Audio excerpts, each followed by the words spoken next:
I'm Kate with New Beginnings Healing Ministry, and you're watching episode 10 of Fiat, the resounding yes that will transform your life. In the last episode, I talked about different prophecies, different apparitions, which is when Our Lady appears on earth, and they were approved, the ones that I went over. But today, I will be going over just a few apparitions that are yet to be approved. They're not disapproved. You're able to go on pilgrimage to either of these sites, and you're not obligated with any private revelation or any apparition, prophecy, whatever. You're not obligated to believe any of it. If it's an apparition that you're interested in, if it's not taking you closer to Jesus, that's a red flag. You know, private revelation, if it's not taking you closer to Jesus, again, red flag. So Our Lady should always, always, always take you directly to her Son. And if she doesn't, it may not be Mary. So you'll want to make sure that you're always growing in your faith. So with Medjugorje, in 1981, these apparitions started. And, you know, I had heard about them over the years. I have been to Medjugorje. I have seen it for myself. The peace there, you don't find that peace anywhere else. I mean, I'm sure at other apparition sites or, you know, the Holy Land, but I have not been able to go to other places. But there is peace there, and confession lines, it feels like a mile long. I mean, it's all day long, just continuous confessions.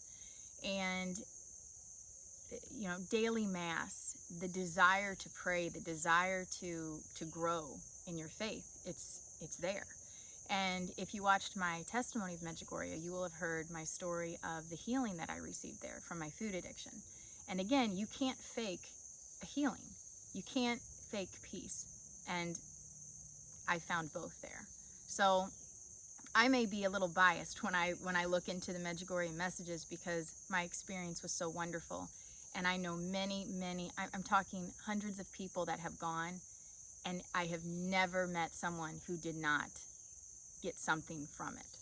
So obviously the Lord is who is doing all the working in everything, the miracles, all of it. But Our Lady brings us, she creates the opportunity for us to receive the healing and to pray and to confess our sins.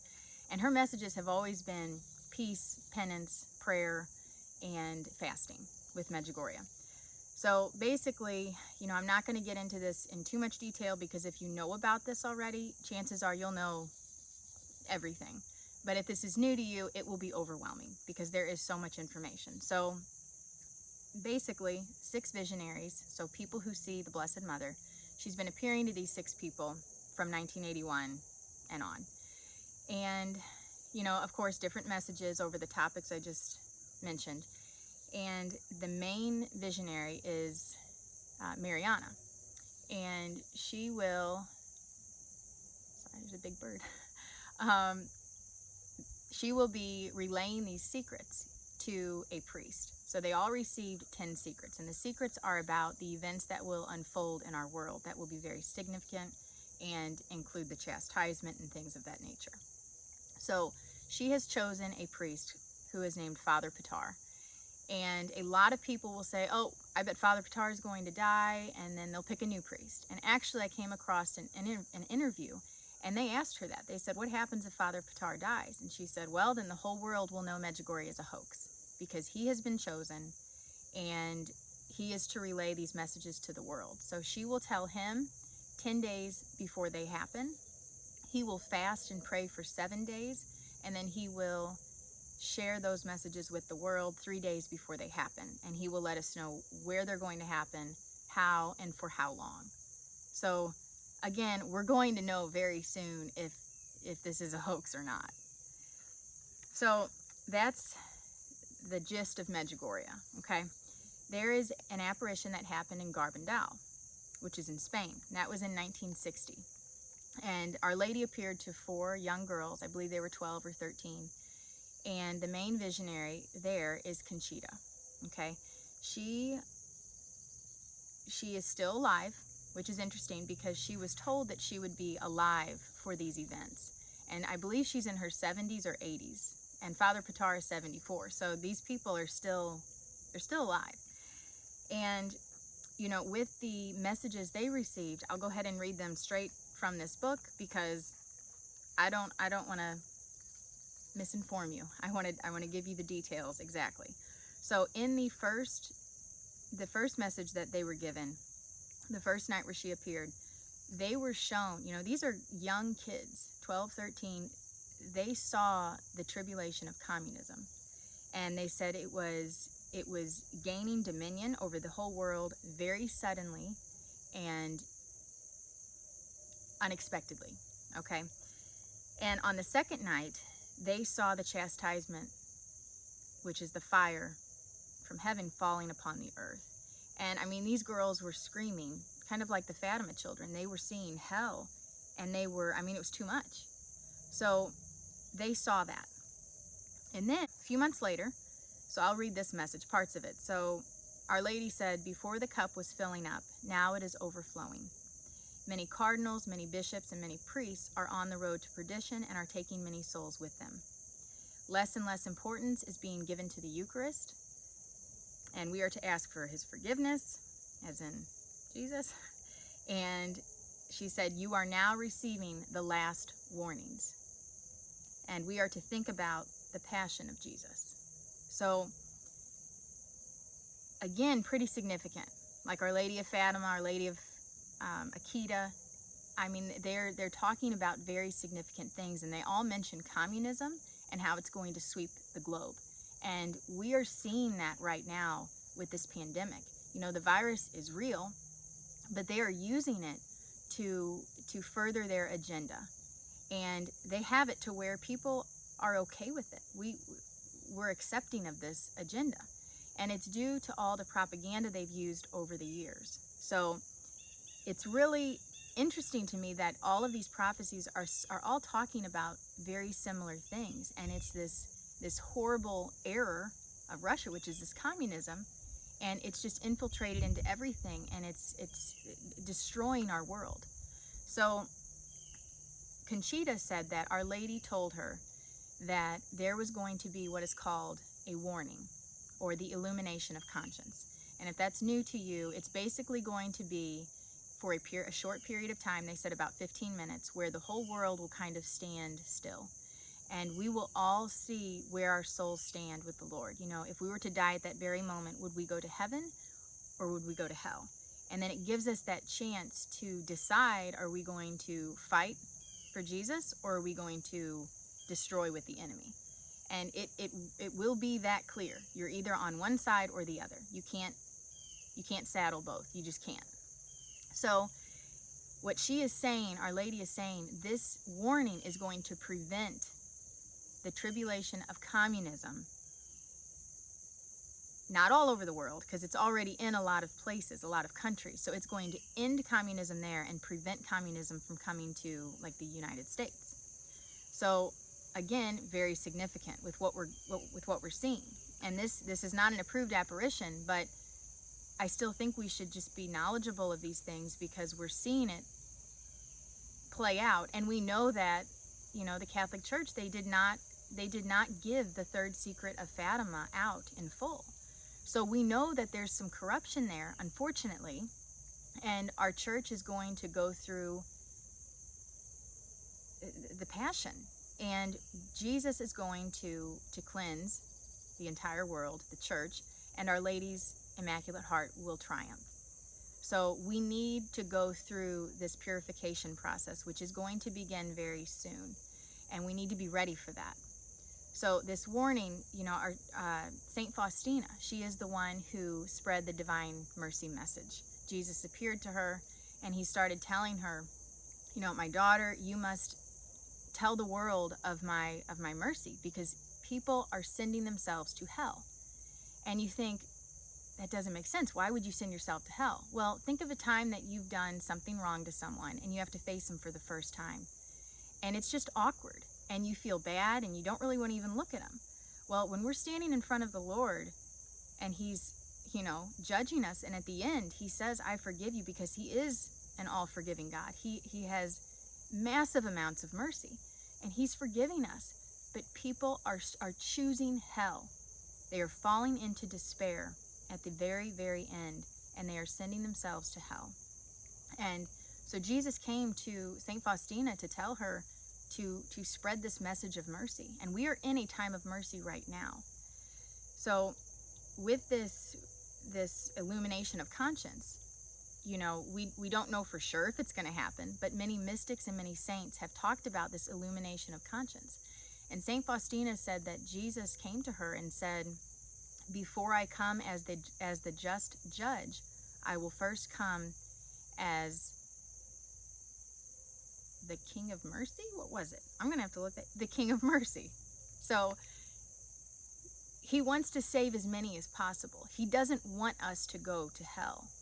He's not, you know, I really do believe that we send ourselves to hell because it comes down to us accepting God's love and forgiveness. And if we can't do that, we can't go to heaven.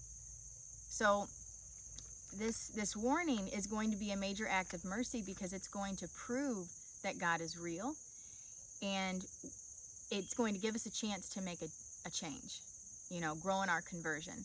And they said that it's going to be like 2 comets that hit and form a very large cross in the sky. It will be seen from everywhere, and it will be illuminated.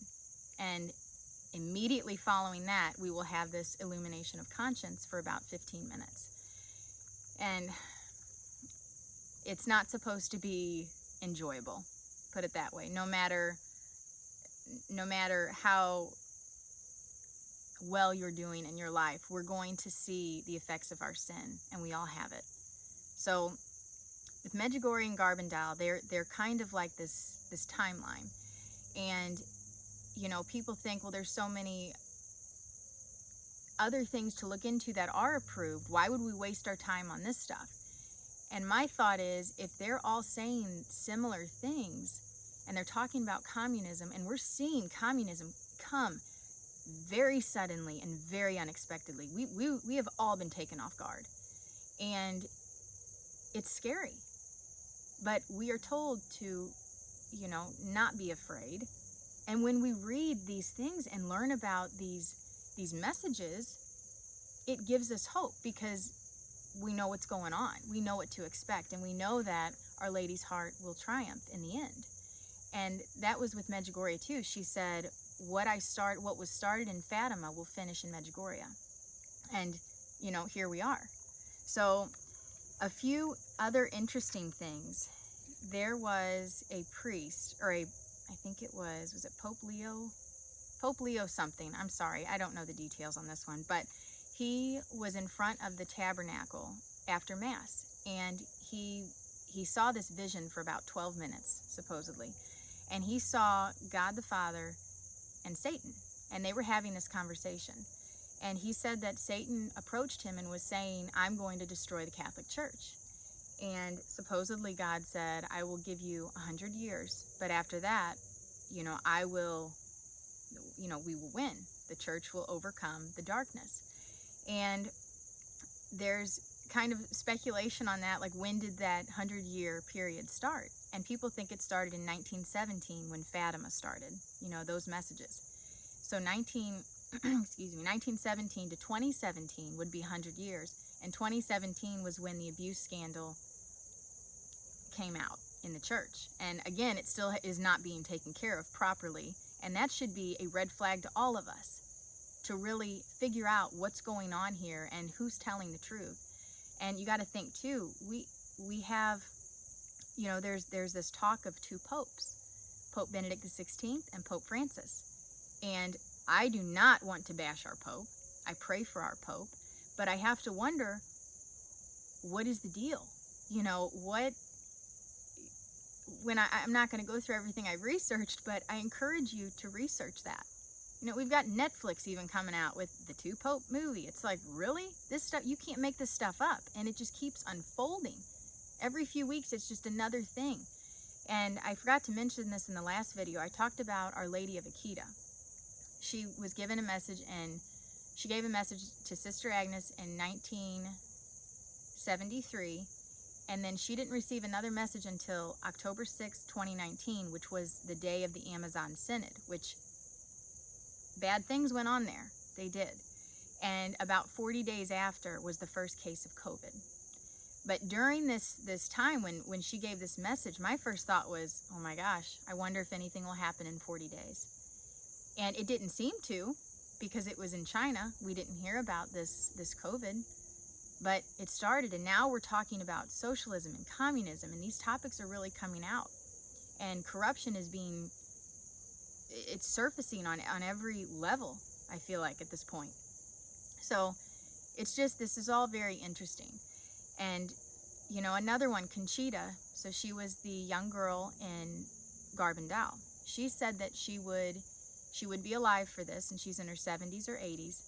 And she said that at the time, I guess the Pope was Pope Leo, and she said that there would be four popes, and then that next one, or that fourth one, I can't remember which one she said specifically, but that would be the Pope to lead us through the Great Tribulation. And there's another prophecy. It was Saint Malachi. This was in the 1100s, I believe. He was given 112 phrases describing each pope from then on out. And right now, we are on that 112th pope. And again, that pope was supposed to be the pope that was sort of leading through this end time stuff. And again, it's not going to be the end of the world, but they are saying that it's going to be the end of an era. So, as you can see, these are just a few things that are really significant in my eyes. And I think you should spend some time just researching. Not a lot. Don't try to figure things out, because there's not time for that. And, it's just like with all these conspiracy theories going on, the trafficking, and the list goes on and on. The deep church, the deep state. We were told all of these were conspiracy theories. But now they're coming out talking about ex-Bishop McCarrick being part of the cabal. It's like, what? I thought you said the cabal didn't exist. We've got Archbishop Vigano. I don't know how to pronounce his name, but he said that, he told President Trump that we're dealing with the deep church and the deep state right now. So again, is it a conspiracy theory? I mean, who are we listening to? The news? And we know who owns the news. So we have these elites that are wanting this new world order and this one world religion, and they are doing everything they can to get it.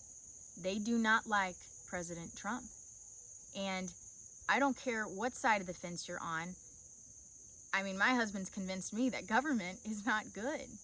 They're humans. They work in their best interest. We've had great presidents, some. But I don't believe that he is a politician. I believe that he truly was chosen for this job, and he's doing the best that he can. And I will get into that on another episode, just different prophecies about President Trump. And it is kind of funny. His last name means world leader. So there's no coincidences with God. We know that. And he's going to work through people to bring about his plan. So we all need to figure out, how are we being called? What are we supposed to be doing right now? How can we prepare? And like I said, you can disregard everything I'm saying.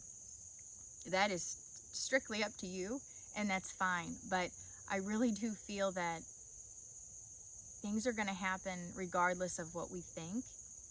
And we can, like this pandemic, you can act like it doesn't exist, but you can't go anywhere without a mask and without kids, asking what's going on and so we can take ourselves out of the situation as much as we can, but it's still going to go on. So just look into these messages, some of them, or don't. You have the gist. You don't need any more. And for your homework, I really encourage you to just take a few minutes at least, and just, meditate on the fact that our life is to be a gift to God. When we die, we present our life to Him, the good and the bad, all of it.